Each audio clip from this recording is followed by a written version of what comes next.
Hi, my name is Alexander Frank, and this is week 5 of teaching myself to sing one octave lower using the subharmonic vocal technique. 2 days ago, I had my first rehearsal for the upcoming concert. The group's been rehearsing for a while, but they're pulling me in as a pro. So I get 3 rehearsals before the concert. And I demonstrated the technique that I've been working on these past 4 weeks, now 5, to the director. And she was, quote, very impressed with what I could do and gave me the green light to sing with the bass twos on certain sections in the piece. So it's going to happen. Very excited about that. What's funny is that, I'm not surprised because I think I made good progress, but she immediately opened the score and started thumbing through and pointing out all of the places she would like me to sing with them. And there were way more than I expected. So I have my work cut out for me for the next 3 weeks, even though I kind of have the technique down. There are certain things that I need to do to work on, to improve. So these next few weeks, I think I'm just going to demonstrate what that looks like. So the majority of the low notes in this piece, there are 13 movements in the liturgy, come in number 8 and number 10. So that's what I'll be practicing right now, as well as probably in the next few sessions. Like 4 key spots. And some of them are easy for what I've learned in my technique, and some of them are going to require practice. Number 8 is going to require practice because a lot of the notes, instead of a D and C, are actually up on an E natural, which is a little bit out of the range that I've been practicing, so I'm going to have to try to work it up. Here's the D.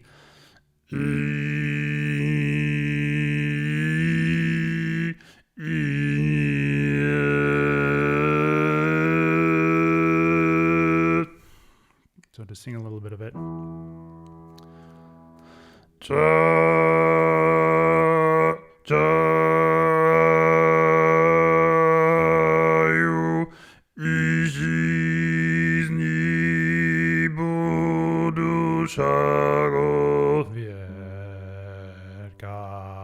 Amin.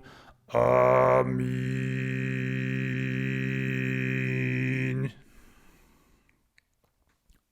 Roughly how that goes. So I've been practicing already, so my voice is a little bit tired. But that's another thing that I'm trying to work on, is that to do this live and in concert is very different than like doing a recording where you can just do take after take. You have one chance to get everything. And as I said, these are movements 8 and 10, so they're well into the concert. So some endurance and pacing myself is going to be part of the rehearsal technique as well. So my normal tenor range sort of bottoms out around a D. I can sing lower, but I get a lot more power as I go higher above that. So what I found in rehearsing this subharmonic technique is that as it gets to be an octave below where I can sing more comfortably, the subharmonic sound is a little more sort of Cookie Monster-ish, or a little more cartoonish. So just to demonstrate that, I'm going to sing a G or an A, for example. Tenor range. And then if I try to do the technique on it,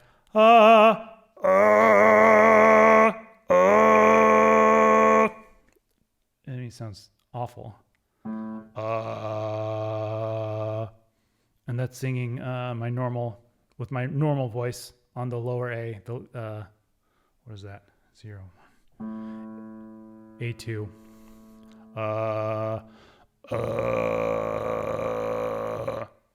And see, like, it sounds okay on the subharmonic technique, even though I can barely sing it.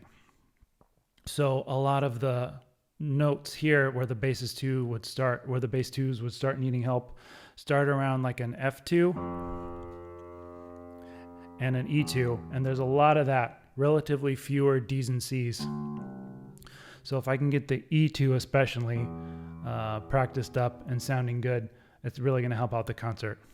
So here's another part from number 8.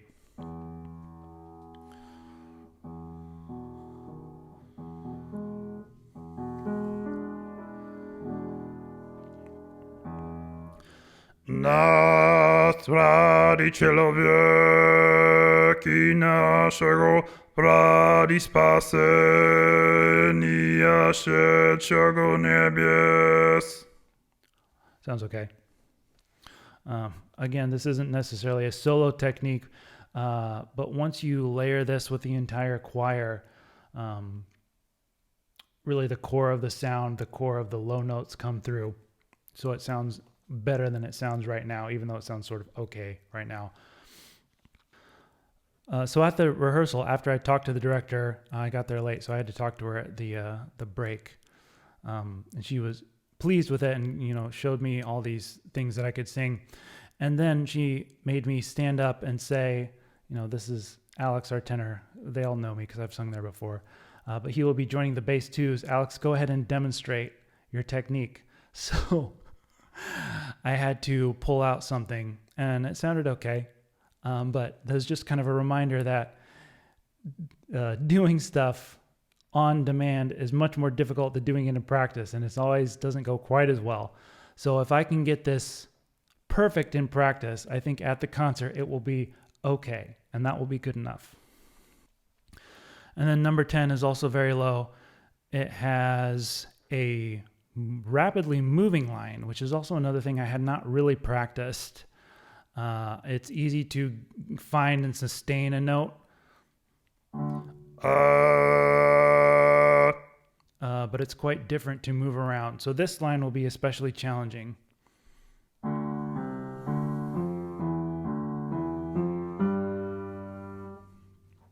And then it continues on. So it starts on a D and it ends up on a G, which is really outside of the range that I'm comfortable with. So I either have to add that to my subharmonic range or figure out a sensible place to stop singing this line. But just to try it to see where it's at right now.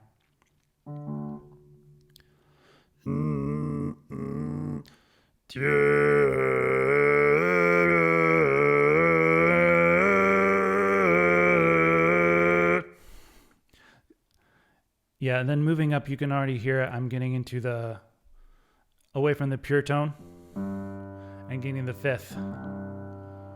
So it sounds a little muddy, but that's what's happening. Try it again.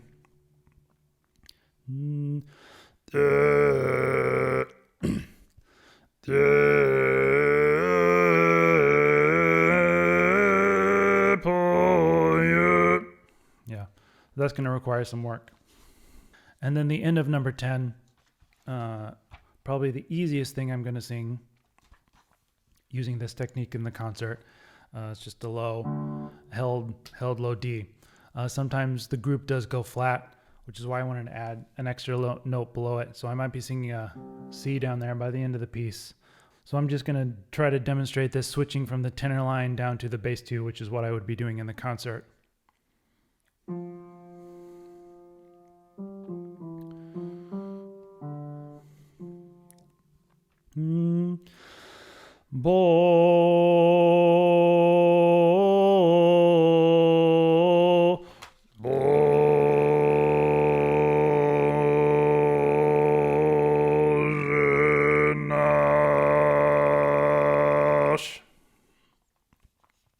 So that had the fifth going on. So I'm going to try to clean that up and get that a little more pure.